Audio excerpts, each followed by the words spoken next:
بہت قریب ہوا کرتے تھے میاں نواز شریف کے بھی اور میاں شہباز شریف صاحب کے بھی. انہوں نے کہا کہ جس روز فیصلہ آنا تھا اس سے ایک رات پہلے. کون سا فیصلہ؟ جب میاں نواز شریف صاحب کی حکومت توڑی گئی تھی 90 کی دہائی میں، تو میاں صاحب اپنا معاملہ لے کے پہلے ہائی کورٹ میں گئے تھے. تو ہائی کورٹ کو سپریم کورٹ نے کہا کہ ادھر ہی بس بھائی بس، زیادہ بات نہیں. چیف صاحب منع کر دیا گیا کہ اس کیس کو ہمارے پاس بھیج دیا جائے، اور کیس چلا گیا سپریم کورٹ میں. نسیم حسن شاہ صاحب وہ چیف جسٹس پاکستان ہوا کرتے تھے، انہوں نے اس کیس کو ٹیک اپ کیا، اور اس کا فیصلہ آنے سے ایک رات پہلے شہباز شریف نے کہا تیفی بٹ جشن کی تیاریاں کرو، کل میاں نواز شریف کی حکومت بحال ہو رہی ہے. ایک رات پہلے ان کو علم ہو گیا تھا. اور پھر تیفی بٹ کی طرف سے لاہور میں جو جشن منانے کی تیاریاں کی گئی، جس طرح سے جشن منایا گیا، بات ہم نے کی کہ شہباز شریف کی طرف سے کہا گیا کہ چراغاں کر دو.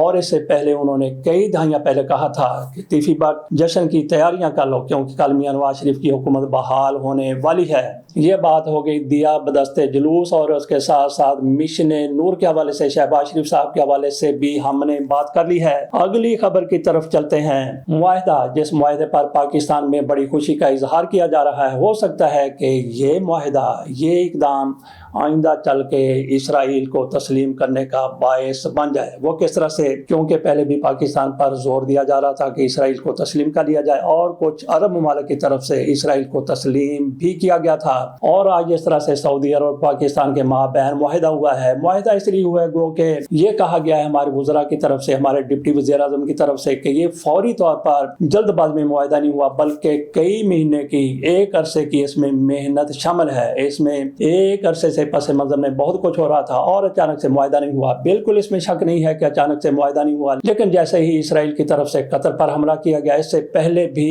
اسرائیل نے کئی اسلامی ممالک پر حملہ کیا تھا، تو اگلا حملہ ہو سکتا ہے کہ سعودی عرب پر بھی ہو جاتا. تو اس کی ریمیڈی کے لیے، اس کے تدارک کے لیے، اس میں رکاوٹ ڈالنے کے لیے سعودی عرب کی طرف سے پاکستان کے ساتھ پھر یہ معاہدہ ہو گیا. بڑا زبردست معاہدہ ہے. پاکستان کی معیشت آسمان پر ہو سکتا ہے کہ چلی جائے، جیسا کہ کچھ لوگوں کی طرف سے یہاں پہ کام اٹھا کے رکھا گیا ہے.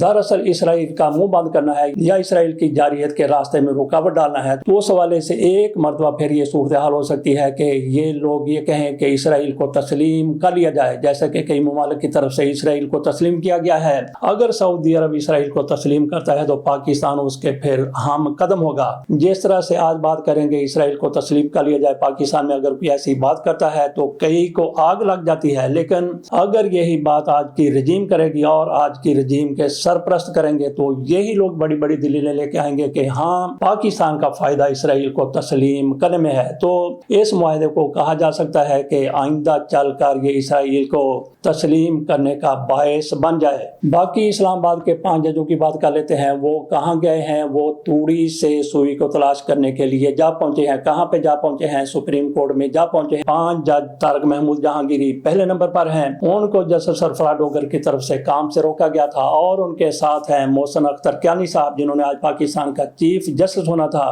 اور ساتھ ہیں بابر ستار صاحب، چوتھے جج صاحب ہیں اعجاز اسحاق صاحب، اور 5ویں جج ہیں سمن رفعت امتیاز صاحبہ. یہ 5 کے 5 جج پیدل چل کے سپریم کورٹ گئے ہیں. ایک ایک کر کے انہوں نے اپنی پیٹیشن وہاں پہ داخل کروائی ہے.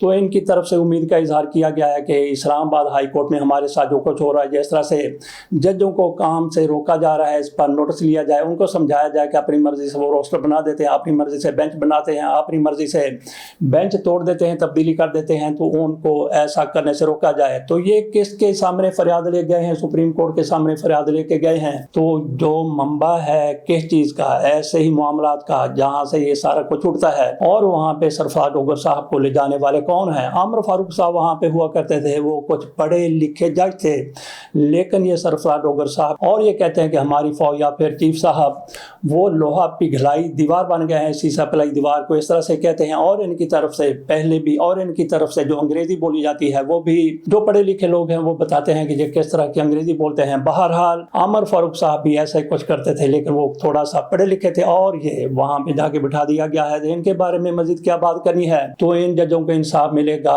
یا نہیں ملے گا؟ سوال ہی پیدا نہیں ہوتا کہ جس طرح کا وہ انصاف چاہتے ہیں ان کو مل جائے. بہرحال ان کی طرف سے جس حد تک اس نظام کو ایکسپوز کیا جانا چاہیے تھا، انہوں نے ایکسپوز کر کے رکھ دیا ہے. اس کے ساتھ اجازت دیجیے. اللہ حافظ.